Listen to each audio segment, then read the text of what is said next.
ଚାଲନ୍ତୁ ଆମେ ବାଣିଜ୍ୟ ମେଳା ବୁଲିବା। ଚାଲନ୍ତୁ ଲେଟ୍ସ ଷ୍ଟାର୍ଟ। ଆସନ୍ତୁ ଦେଖିବା ବାଣିଜ୍ୟ ମେଳାରେ କ'ଣ କ'ଣ ଅଛି ସବୁ ବୁଲିବା। ବହୁତ ସମୟ ବୁଲିଲା ପରେ ସେଠି କ'ଣ ଗୋଟେ ଦେଖିଲି। ତାପରେ ମୁଁ କ'ଣ କଲି ନା ମ୍ୟାଡ଼ାମକୁ ସାଙ୍ଗରେ ନେଇକି ଗଲୁ ସିଆଡ଼େ ଦେଖିବା ପାଇଁ। ପ୍ରଥମେ ଯାଇକି ଆମେ ପହଞ୍ଚି ଯାଇଥିଲୁ ଗୋଟେ ପାମ୍ପଡ଼ ଦୋକାନ ପାଖରେ।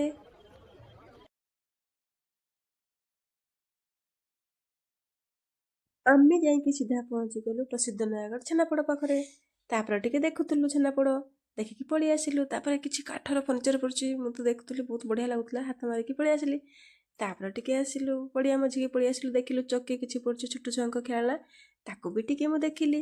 ତାପରେ ଦେଖିଲି ଆସିକି ବହୁତ ସାରା କଣ୍ଢେଇ ଚାବି ରିଙ୍ଗ ପଡ଼ୁଛି, ବଢ଼ିଆ ସୁନ୍ଦର ସୁନ୍ଦର, ଇଚ୍ଛା ହେଉଥିଲା ଆଣିବା ପାଇଁ, ହେଲେ ମୁଁ ଆଣିଲିନି। ତାପରେ ପୁଣି ଆସିକି ପହଞ୍ଚିଗଲୁ ମକା ପାଖରେ, ଟିକେ ଭୋକ ଲାଗୁଥିଲା। ତାପରେ ସେ ମକା ବନେଇକି ଦେଲା, ଆମେ ମ୍ୟାଡ଼ାମର ମୋର ସାଙ୍ଗ ହେଇକି ଟିକେ ମକା ଖାଇଲୁ, ଟିକେ ଏନ୍ଜୟ କରୁଥିଲୁ, ମକା ଖାଇ ଖାଇ କଥା ହେଉଥିଲୁ। ତାପରେ ମୁଁ ଟିକେ ଗଲି ପୁଣି ଆଣିଲି ମକା। ତାପରେ ଏମିତି ଖାଉଥିଲୁ, ମ୍ୟାଡ଼ାମଙ୍କ ପୁଅକୁ ଟିକେ ଖାଇଦେଲି, ତାପରେ ମୁଁ ନିଜେ ଟିକେ ଖାଇଦେଲି। ତାପରେ ମକା ଖାଇଦେଇକି ଆମେ ସିଧା ପଳେଇ ଆସିଲୁ ପଡ଼ିଆ ମଝିରେ, ଟିକେ ଡ୍ୟାନ୍ସ ହେଉଥିଲା ଦେଖିବା ପାଇଁ। ଡ୍ୟାନ୍ସ ବି ଦେଖିଲୁ। ଡ୍ୟାନ୍ସ ଦେଖିବା ସହିତ ଲୋକମାନଙ୍କର ଭିଡ଼କୁ ବି ଟିକେ ଦେଖିଲି। ଲୋକମାନେ ବହୁତ ଜୋର ପାଟି ବି ଚଲାଉଥାନ୍ତି, ଡ୍ୟାନ୍ସ ତା ହେଉଥାଏ ନା। ତାପରେ ଡ୍ୟାନ୍ସ ଦେଖିଲୁ ବସିକି। ଡ୍ୟାନ୍ସ ଦେଖି ସାରିଲା ପରେ ସେଇ ମଝିରେ ବି ଇଆଡ଼େ ସିଆଡ଼େ ଟିକେ ମୁଁ ବ୍ଲଗ୍ କରିଦେଉଥିଲି, ଟିକେ ମଝିରେ ମଝିରେ କ୍ୟାମେରାଟାକୁ ଇଆଡ଼େ ସିଆଡ଼େ ବୁଲାଇ ଦେଉଥିଲି। ଡ୍ୟାନ୍ସ ବି ଏତେ ଭଲ ହେଉନଥିଲା, ତଥାପି ଚଳିବ। ଡ୍ୟାନ୍ସ କରୁଥିଲେ ଦୁଇ ଜଣ ଛୋଟ ଛୋଟ ଝିଅମାନେ। ତାପରେ ଆମେ ଡ୍ୟାନ୍ସ ଦେଖି ସାରିକି ତାପରେ ପୁଣି ପଳେଇ ଆସିଲୁ। ଆସିକି ଦେଖିଲେ ଏତେ ସୁନ୍ଦର ସୁନ୍ଦର କପ୍ ଗୁଡ଼ା ପଡ଼ୁଛି କାଚରେ, ଶଙ୍ଖରେ, ବଢ଼ିଆ ହେଇଛି। ମୋତେ ତ ଏଇଟା ବଢ଼ିଆ ଲାଗୁଥିଲା ପିଇବା ପାଇଁ ଚା, କିନ୍ତୁ ରେଟ୍ ବହୁତ ଥିଲା ବୋଲି ଆଣିଲୁନି, ଦେଖିକି ପଳେଇ ଆସିଲୁ। ତାପରେ ଆସିକି ପହଞ୍ଚିଲୁ ଶାଢ଼ୀ ଦୋକାନ ପାଖରେ। ଶାଢ଼ୀ ଦେଖୁଥିଲୁ, ମାତ୍ର 250 ଟଙ୍କାରେ ଏଇ ଶାଢ଼ୀଟା ବଢ଼ିଆ ହେଇଛି କହିକି ନେବି, କିନ୍ତୁ ଆଣିଲିନି। ତାପରେ ସିଧା ଆସିକି ପହଞ୍ଚିଲୁ କ୍ଲଚର ଦୋକାନ ପାଖରେ। ମ୍ୟାଡ଼ାମ କିଛି କ୍ଲଚର ଦେଖୁଥିଲେ, ମୁଁ ବି ଦେଖୁଥିଲି। ତାପରେ ଏମିତି ଦେଖିକି ସେଠୁ ଆସିକି ପହଞ୍ଚିଲୁ ଆଉ କିଛି ଭେରାଇଟି ଦୋକାନ ପାଖରେ, ବଢ଼ିଆ ବଢ଼ିଆ ସବୁ କଣ୍ଢେଇ ଚାବି ରିଙ୍ଗ ବଢ଼ିଆ ଦେଖାଯାଉଥିଲା। ତାପରେ ସେଠୁ ଆମେ ଦେଖିକି ପଳେଇ ଆସିଲୁ, ଏଇଟା ବଢ଼ିଆ ଲାଗୁଥିଲା। ତାପରେ ଦେଖିଲି ଆଦିବାସୀ ହେୟାର ବୋଲି ମଧ୍ୟ ପଡ଼ିଛି। ତାପରେ ସେ ଗଲା ମୋର ଟିକେ ଫଟୋ ଉଠା, ତାର ବି ଟିକେ ଫଟୋ ଉଠାଇଦେଲି।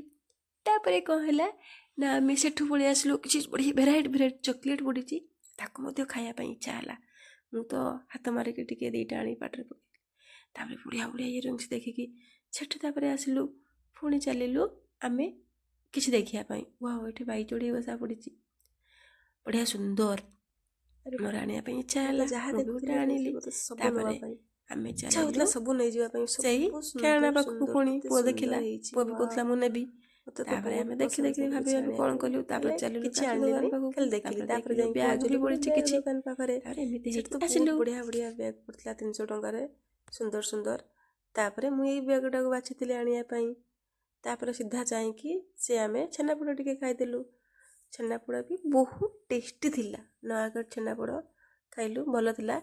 ତାପରେ ପୁଣି ଟିକେ ଯାଇ ଘୁରି ସାରିଲା ପରେ ଯାଇକି ଇଚ୍ଛା ହେଲା ପାନ ଖାଇବା ପାଇଁ। ଯିବା ବାଟରେ ଦେଖିଲୁ ଗୋଟେ ଝିଅଟେ ଏମିତି ତାର ଚକିରେ ଘୁରୁଛି, ତାକୁ ଟିକେ ଦେଖିଲୁ ଠିଆ ହେଇକି। ତାପରେ ଯାଇକି ଦେଖିଲୁ ସିଧା ଗଲୁ ପାନ ପାଖକୁ। ପାନ ଟିକେ ଖାଇବା ପାଇଁ ଇଚ୍ଛା ହେଲା ତ ସେଥିପାଇଁ ଚାଲିଗଲୁ ପାନ ଦୋକାନ ପାଖରେ। ପାନ ଦୋକାନ ପାଇଁ ବୁଝୁଥିଲୁ କେଉଁ ପାନ କ'ଣ କେଉଁ ଭଳିଆ। ତାପରେ ସିଏ ଗୋଟେ ପାନ ଦେଲା, ଫାୟାର ପାନ। ତାପରେ ମୁଁ କଲି, ମୋ ପାଟିରେ ପଡ଼ିଥିଲା, ମୋ ପାଟି କ'ଣ ହେଇଗଲା କିଛି ମିନିଟ୍ ପାଇଁ, ହେଲେ ଏତେ ଭଲ ଲାଗୁନଥିଲା। ତାପରେ ପାନ ଖାଇକି ପଳେଇ ଆସିଲୁ, ଟାଟା।